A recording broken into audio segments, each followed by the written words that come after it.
The old woman had warned her not to touch anything, but curiosity often gets the better of us, doesn't it? And that's what happened to Ayame. She couldn't help herself. While her friends were busy taking pictures of the beautiful view, she found herself drawn to a small shrine at the edge of the clearing. The wooden doors were slightly ajar, just enough for her to see a faint glow emanating from within. What was inside this shrine? Was there some sort of treasure hidden away for all these years? She knew she shouldn't go in, but her heart pounded with anticipation. Maybe it would be terrible if someone else found whatever was inside before her. Pushing open the door, she stepped into the shrine's inner sanctum. But before she could even lay eyes on what was inside, a strong gust of wind blew through, extinguishing the lantern she had brought with her and plunging her into total darkness. Suddenly, she heard a voice in her head. "So, you've finally come." Startled by the voice, she took a step back, knocking over a nearby stone torii gate. It crashed to the ground with a loud bang, breaking the silence of the forest. And then two glowing red eyes appeared in the darkness. The eyes floated closer and closer until they were mere inches from her face. She screamed and tried to scramble away, but they grabbed onto her arm with inhuman strength. The pain was excruciating, like 1,000 needles piercing her skin. And then she saw them. They weren't eyes after all, but markings on a vulpine face. A fox spirit, its fur as white as snow, stared at her intently. Its gaze seemed to bore into her very being, and she felt herself being pulled into its mesmerizing eyes. She vaguely remembered hearing stories about kitsune, shape-shifting fox spirits who could possess humans, steal their memories, and even suck their souls out through their noses. All of a sudden, the memories of the past few days came flooding back to her, or rather she realized that they hadn't been hers to begin with. Memories of another girl, a girl who looked exactly like her, but with raven hair instead of her own soft brown locks. This other girl had climbed up Mount Hiei several times, always seeking something, or rather someone. Her name was Himuro Anna.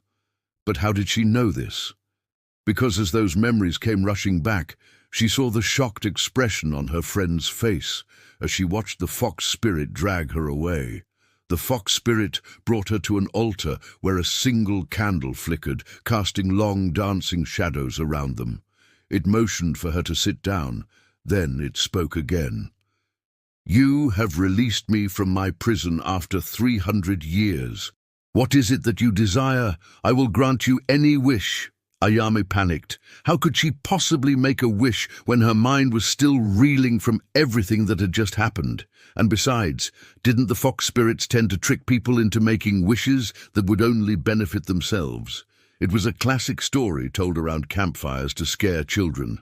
That was why she had stayed so far away from this shrine, the legends of which were well known in the area. According to the tales, anyone who approached the shrine after sunset would be taken away by a fox spirit and never seen again.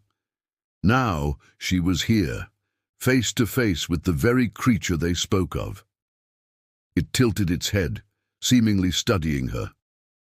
"Well, you must be Ayame, right? You look nothing like Himuro Anna, though."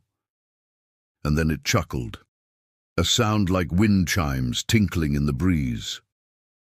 "But I suppose that's to be expected, since you're the vessel that she used to climb Mount Hiei all those times." She shook her head. "I don't understand. Who are you? Why are you here? Who am I? Why, I am the very being that has been sealed away in this shrine, waiting for the day when someone would free me. And you, my dear Ayame, have done just that." The fox spirit stood up and walked closer to her, its white fur brushing against her hand.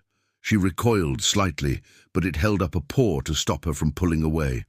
"Don't be afraid. I mean you no harm. In fact, I owe you a great debt. By freeing me, you have allowed me to fulfill my mission, which is why I will grant you a wish. Anything your heart desires, I will make it come true." It was true. She did feel as if she were meant to do this. But why? Just as she was about to speak, the fox spirit suddenly vanished, reappearing on the other side of the altar.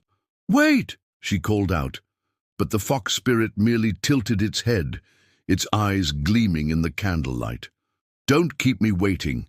Speak quickly, for my patience is wearing thin." Her mind raced. She wanted to ask for more time, but the fox spirit had made it clear that it wouldn't wait forever. Then it struck her. She had nothing to lose. What was the worst that could happen? She closed her eyes and whispered, "I wish I could remember everything." The fox spirit was taken aback. "What? Are you sure? If you wish for something else, I can still grant it." "No, I want to remember everything. All the things I've forgotten, the dreams I've lost." A cruel smile spread across the fox spirit's face. "So be it," it said, and then vanished into thin air. As soon as the wish was granted, she found herself overcome with emotion. Tears streamed down her face as memories flooded back. She remembered the previous owner of this body, Himuro Anna, and the hardships she had endured. And she also saw flashes of her own life, the moments she had forgotten.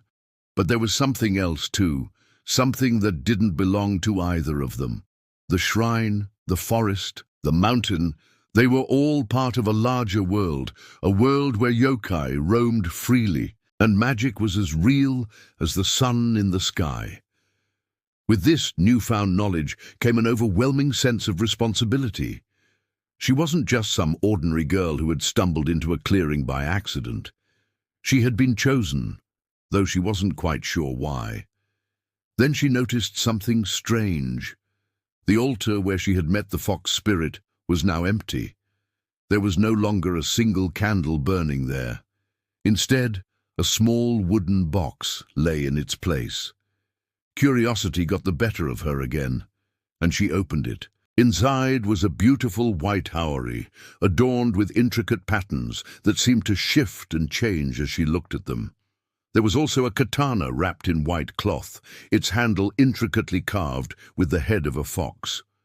And finally, a folded piece of paper. As she unfolded it, she saw that it was blank, but when she turned it over, she found a single line of writing. "Meet me at the top of Mount Hiei at dawn. Come alone and bring the sword with you." The paper fluttered to the ground as a cold realization washed over her. She had made a grave mistake. In her haste to uncover the truth, she had forgotten the most important thing. She didn't know anything about the fox spirit or its intentions.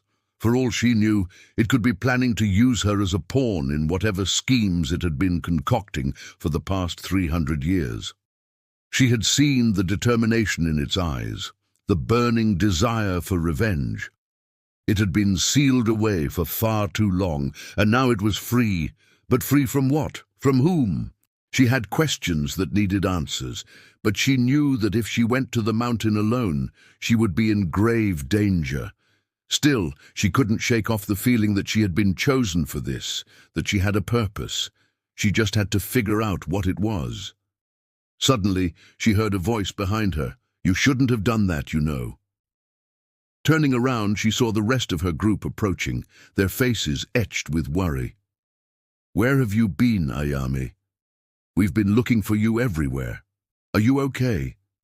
She managed a weak smile. "Yeah, I'm fine. I just, needed some fresh air." But as her friends walked closer, she noticed a flicker of surprise in their eyes. They knew something was wrong, but she couldn't bring herself to tell them the truth. Not yet. She needed to find out more on her own first. When the time was right, she would seek out the fox spirit once more, but until then, she would prepare.